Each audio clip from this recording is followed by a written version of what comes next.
مرحومین کی طرف سے قربانی کی جا سکتی ہے یہ نہیں تو مرحومین کی طرف سے قربانی کی جا سکتی ہے۔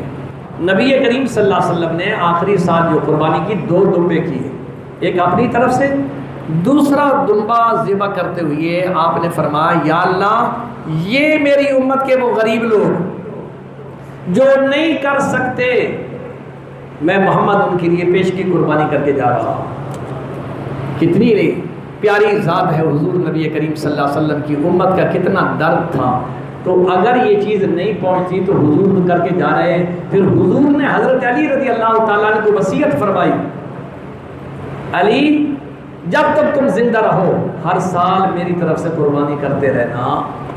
اس سے بڑی دلیل کیا ہو سکتی ہے؟ تو مرحومین کی طرف سے بھی قربانی کی جا رہی ہے۔ لیکن یہاں ایک اور مسئلہ باریک سمجھ لیں، بعض لوگ خود اپنی جو قربانی فرض ہے وہ نہیں کرتے، اچھا جی اس دفعہ مرحومین کی طرف سے کر دوں، جائز نہیں۔